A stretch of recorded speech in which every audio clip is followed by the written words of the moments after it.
Olá, eu sou o Rafael, esse aqui é o Enquadros e hoje eu trago um vídeo sobre as leituras dessa última semana aí de abril. É o segundo vídeo de leituras da semana do mês, devem ter acho que mais dois. E como eu falei na outra semana, né, no vídeo da outra semana, eu tive leituras mais volumosas ou mais densas, então eu comecei na semana passada a lê-los e acabei terminando já no fim de semana praticamente. Foram quatro quadrinhos lidos e, sem mais enrolação, vamos logo a eles, né?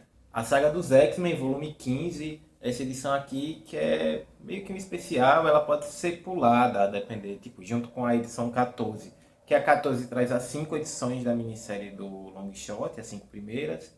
E o volume 15 traz a última edição, né, da minissérie do Long Shot, que meio que conecta também diretamente com as outras duas histórias que são anuais, tanto dos Novos Mutantes como também dos Fabulosos X-Men, os anuais número 2 e número 10. E aí, claro, na minissérie, quem escreve é a Ana Inocente e o final é novamente muito bom. Fecha a minissérie muito bem, tem muita cena de ação, eles meio que vão lá pro planeta do Mojo, né? Tentar liderar essa revolução lá dos escravos, que são meio que baseados nos seres humanos. E o Longshot vai ter que lutar ao lado não só do Doutor Estranho, mas da Rita Ricochete e de um outro maluco oriundo do planeta dele lá, com um aspecto animal, que não se considera sortudo, talvez sorte não exista, ou que ele seja um azarado. A minissérie do Longshot fecha muito bem. A Inocente continua muito afiada e os desenhos do Arthur Adams aqui brilham ainda mais, porque teremos bem mais cenas de ação, afinal estamos no planeta Mojo, né? O planeta do Mojo, e meio que está sendo feita a tal revolução lá dos escravos que são baseados em humanos, enfim. Depois dela, né, dessa resolução, o Longshot some do planeta, volta lá para o planeta Mojo, teoricamente. E aí vemos depois, já com Chris Claremont de volta e com Alan Davis, sua presença mais que justificada aqui, porque envolve a Betsy Braddock e o Brian Braddock, o Capitão Britânia e sua irmã. A Betsy Braddock se transformando, passando a ser a Psylocke, né? Tem o envolvimento da Sina, claro, de forma mais profunda. Ela é a principal antagonista aqui, na verdade. O Mojo é meio que uma entidade que controla ela, né? Que incumbe ela de uma missão aqui no planeta Terra. E quem vai acabar resolvendo a parada é o Cifra com a ajuda do Deadlock, porque tanto os mutantes, os X-Men, quanto os novos mutantes foram dominados ali pelo Mojo e sua trupe, tiveram modificações na sua idade, na sua aparência, na sua confiança também, e eles agora servem ao Mojo, né?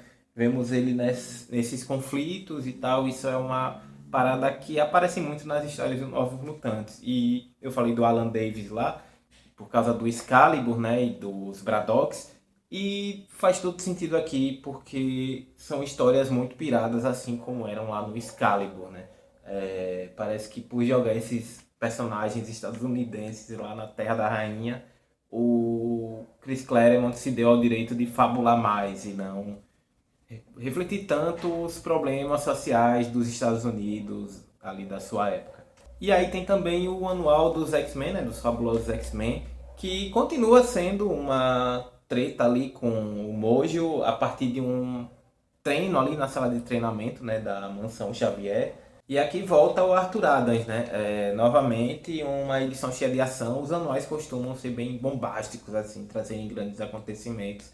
E esses dois aqui meio que são apêndices ou a introdução do Mojo e do Longshot de fato no universo Marvel, sabe? Porque mesmo ele tendo interagido ali com o Doutor Estranho, com, enfim, alguns personagens do universo Marvel não eram personagens do primeiro escalão.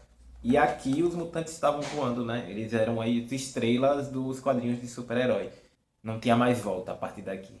Eu também li Vida à Deriva, parte 2 do Yoshihiro Tatsumi. Essa obra aqui que é sobre o surgimento do Gekigai, mais daqueles artistas envolvidos com o surgimento do Gekigai, do mangá moderno e contemporâneo, né, no Japão. Então, mesmo que ele use um outro nome para o personagem principal, é o Yoshihiro Tatsumi, e aí ele referencia outros artistas do movimento e próximos ali, do mangá e tal, com o nome real, como Osamu Tezuka, Yoshiharu Tsuge, entre outros. E apesar do primeiro volume ele não ter floreios nem nada, como é muito sobre a visão de um adolescente ali começando seus trabalhos e a brincar com mangás e fazer os seus mangás, tem uma parte do primeiro volume que é assim. Tem uma certa inocência que acaba meio que tornando a leitura mais leve, apesar daqueles moleques já estarem sendo meio que roubados pela indústria de mangás no Japão daquela época. Então é aqui nesse segundo volume que a coisa começa a degringolar um pouco e a inocência, o véu da inocência vai sendo tirado, esses mangakas vão tendo noção sobre os seus direitos e o que está sendo tomado deles, que toda a correria de produzir mangá o tempo todo e tal, vender páginas por valores irrisórios e tal, não ter contrato assinado, acabava acabava não levando a muita coisa, eles dependiam muito da boa vontade e de pessoas envolvidas com todo tipo de negócios escusos também. E nesse furacão aí eles vão tentando se estabelecer como podem, né? O Yoshihiro Tatsumi ilustrou capas, fez mangás, fez livros ilustrados para aluguel, mangás para aluguel, escreveu histórias e desenhou dos mais diversos gêneros de mangá. Ficou notabilizado por histórias de suspense e crime, né? E principalmente pelo Gekiga-kobo, que era meio que mais uma doutrina ali do que os artistas envolvidos deveriam seguir do que um estilo propriamente. Eles queriam escrever dramas ou conteúdos mais adultos que não fossem mangás para crianças. Era meio que como os quadrinistas, os mangakas lá do Japão, os trabalhadores da indústria do mangá no Japão, meio que adotando uma postura de, olha só, mangá não é só para criança. Inclusive tinha um cerco ali fechando, porque seus mangás eram considerados degenerados, violentos, enfim. Algo parecido aconteceu em qualquer canto do planeta, né? Então o Yoshihiro Tatsumi, que é quem conta essa história, ele passa a editar revistas e convidar esses caras para trabalhar, para dar uma cara, dar uma força para o movimento.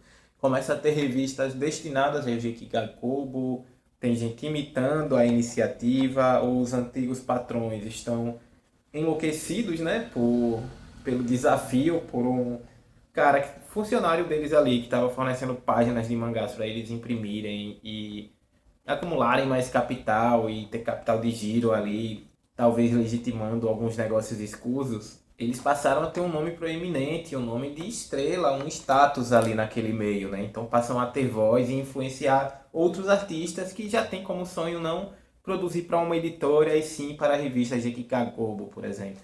É uma leitura que leva tempo porque assim tem muita coisa de expressão, de placa e tal que não foi traduzida diretamente no mangá nem dado o contexto nas páginas da história, porque ficaria com muito texto nas bordas, nas margens, né, da página. Então tem um glossário enorme, tem textos de apoio, tanto no primeiro quanto no segundo volume. E a história é muito interessante. Você vê uma placa interessante em algum desenho ou alguma referência a algum personagem com nome japonês que você talvez não entenda. E aí você vai no glossário e tem muita informação ali para você ter de onde partir, né? Caso queira conhecer mais coisas. Grande mangá, agora cadê as outras coisas de Yoshihiro Tatsumi e dessa galera sendo publicadas por aqui, né mesmo? Tem um tipo de publicação que é bem recorrente em vários cantos do mundo e que é muito importante para movimentar a cena local, né? Que é pegar várias histórias de um artista, de um quadrinista e reuni-las em um volume só, agrupadas por tema, por período de tempo, por núcleo de personagens ali e fazer essas compilações, né, de 80, 100 ou mais páginas que acabam virando livros e fica mais fácil de colocar na estante, mais atrativa para colecionadores do que ir atrás de cópias esparsas de uma revista que foi publicada, sei lá, 15 anos, 20 anos atrás. Aqui no Brasil isso não é novidade, já há pelo menos uns 15 anos, 16 anos, tem começado uma onda de publicar mais coisas em encadernado. Parece que o mercado daqui comportou isso mais recentemente. E desde então passamos a seguir numa onda rumo a não ter mais publicação fininha, né? Revista, até as revistas underground agora elas são encadernadões reunindo várias pessoas publicando para tornar aquele material viável. Eu gosto muito desse tipo de publicação, eu tento acompanhar como posso o trabalho do pessoal aqui do Brasil mesmo e, claro, tento pegar coletâneas e esse tipo de material de gringos, europeus, enfim, o que for saindo para conhecer mais esse trabalho mais autoral, mais pessoal, mais até, quem sabe, espontâneo e sincero. Mas também gosto de pegar esses materiais de autores de fora do Brasil, porque parece ter um contato mais pessoal e íntimo com esse artista ou quadrinista quando ele está produzindo sem muitas amarras editoriais, sabe? E é o caso, até certo ponto, do Noah Van Sciver em Vida de Quadrinista, é o segundo quadrinho dele sendo publicado aqui no Brasil, os dois pela Hqueria, e o outro é o Obras Completas de Fante Bukowski, que já é um dos quadrinhos favoritos da minha vida. Talvez esse volume aqui vá na linha do que a gente vê nos quadrinhos do Adriano Tomini, principalmente naquele Solidão de um Quadrinho Sem Fim, do Daniel Klaus, de vários desses autores que meio que falam também nas suas páginas sobre a vida de quadrinistas, sobre como é ser um ilustre anônimo ali, as dificuldades financeiras, as dificuldades criativas, da onde vem a inspiração para escrever alguma coisa. Às vezes é só para poder pagar o jantar, às vezes é porque está muito focado e perfocado em algum tema ou assunto. Às vezes deve desvendar coisas sobre o seu passado e se descobrir, quem sabe, né? Mas aí esses caras vão e às vezes publicam uma história com um pouco desse viés em alguma revista, em alguma tira de jornal, e esse tipo de reflexão acaba aparecendo em vários dos quadrinhos aqui. Não só os autobiográficos, plenamente autobiográficos, em que o Noah está se retratando nas páginas, inclusive, mas também nas tiras aleatórias ou de personagens fixos ou de temas fixos que ele publicou, que virtualmente são ficcionais, contam histórias ali fictícias e tal, mas meio que demonstram os frutos das preocupações e o que passa na mente do Noah Van Sciver, né? É um quadrinho muito bem humorado, tem aquele humor meio deprimente, autodepreciativo, mas também tem sacadas assim de quem gosta de quadrinhos vai pegar e vai rir, mas é aquele humor meio solitário, porque quantas pessoas você vai ter para conversar sobre uma gag de utilização de quadros, enfim, ótimo lançamento, um ótimo quadrinho aí para ir atrás. Ele não é tão caro não, né? Apesar de ser um encadernado da Hqueria, a Hqueria tem alguns volumes que acabam parecendo caros, acaba aparecendo na promoção e fica baratinho porque ele entrega, vale muito a pena. Eu também li Tina Modotti, eu estava mais interessado em ler o Modotti, A Mulher do Século XX. Não lembro qual é a editora, mas é do Angel de la Calle. Mas enquanto não corro atrás desse, o Tina Modotti foi um dos brindes da assinatura do trem, né? Da Trem Fantasma. E aqui é uma biografia pelo Ivo Milazzi, é uma biografia que se propõe ser extensa, afinal é a própria Tina em uma entrevista, uma conversa ali, relatando toda a sua jornada, ou pelo menos os pontos principais, né? Uma jornada muito longa, uma vida muito prolífica politicamente e em questão do trabalho mesmo, produção. Ela nasce já no final ali do século XIX e vive ali até meados da década de 40, né? 1946, se eu não me engano. Ela é italiana, nascida em Udine, na Itália. Aos 12 anos já trabalhava na indústria têxtil local e aos 16 anos, ainda adolescente, migra para os Estados Unidos, que seu pai já estava lá trazendo os filhos pouco a pouco. Logo acaba se embrenhando para as disputas políticas locais, afinal, bairros de imigrantes e imigrantes italianos, sindicatos, eles com aquele senso de comunidade, de união, reivindicando seus direitos, nada mais justo. E a partir disso, ainda numa América pré-macartismo, né, tá para rolar a Primeira Guerra, a Revolução Russa, mas ela já tendo contato com essa discussão marxista, leninista, começa a ser perseguida e se vê obrigada a fugir para o México, né? Ela meio que se torna uma exilada política no México e continua trabalhando, militando e se organizando contra as formas autoritárias que detêm o poder e o capital local, né? Em busca de redistribuir isso. Daí ela já trabalhava como modelo, continua trabalhando como modelo, aprende o ofício da fotografia e tem um olhar muito único para a fotografia, embora ela não considere como arte. A Tina também atuou, foi atriz, tradutora e militante comunista, né? O México não foi o último lugar onde ela foi parar por conta de perseguição, ela ainda foi para a Rússia, ela foi para a Alemanha, em plena ascensão do nazismo, né? Os camisas marrons de Hitler estavam na rua demonstrando a força crescente do partido nazista na Alemanha. E ela inclusive voltou para a Itália e para os Estados Unidos antes de morrer na década de 40 no México, que foi o lugar que ela visivelmente mais viveu amores, mais viveu ativa politicamente sem se esconder, mas trabalhou também, né? Ela fez seu nome no México e conseguiu trabalhos quando já estava na Europa. Mas no México ela se descobriu uma fotógrafa, descobriu seu olhar como fotógrafa, né? E apesar de ser uma receita para termos uma biografia muito didática, pam pam pam, uma coisa atrás da outra bonitinha, aqui o Ivo Milazzo sozinho, né? Porque ele que roteiriza e ilustra, ele é responsável por tudo no quadrinho.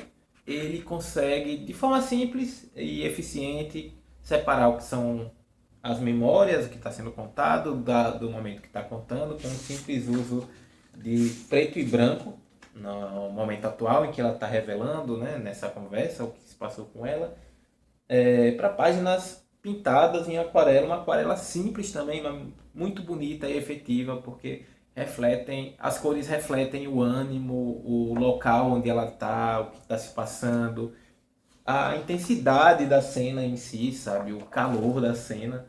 É um quadrinho muito com um ritmo muito gostoso de ler. Ele não tem pausas óbvias, sabe? Você vai ter que parar de ler para fazer alguma coisa, pode parar em praticamente qualquer página, porque o último quadro da página tá puxando alguma coisa na página seguinte, quase sempre. Os diálogos são fluidos, são verossímeis, inclusive não parece que os personagens estão dando grandes discursos, né? E com isso ele consegue driblar também o tempo, né? Porque são falas ali dos anos 1910, 1920, 1930, 1940. Podia soar chato, como soa muitas vezes quando o pessoal tenta retratar essa época, mas é um exercício de adaptação legal, aqui é bem feito, não foge muito ao que seria dito, talvez, por essas pessoas. Enfim, um bom quadrinho do Ivo Milazzo que é o artista ali principal de Ken Parker, né? Participou da concepção visual junto com o Berardi e entre vários outros trabalhos, ele interessante ele ter produzido isso aqui. Podia cair num tipo de biografia que a gente vê muito, que é chata, que é modorrenta, que meio que santifica o personagem que está sendo retratado, mas não, aqui ele consegue um trabalho muito legal. Agora tem o Tique, que já havia sido publicado no Brasil, né, que também é do Ivo Milazzo, para ler também. A Trem Fantasma lançou lá através do clube de assinatura. E vamos ver se eu leio ainda esse ano. Bom, esse foi o Leituras da Semana de hoje. Obrigado a você que ficou até aqui assistindo. E não se esqueça de deixar o like, de se inscrever no canal se não for inscrito, de comentar, vamos trocar uma ideia sobre quadrinhos aí. E, e até pelo menos a próxima semana com outro vídeo de Leituras da Semana. Valeu? Tchau, tchau.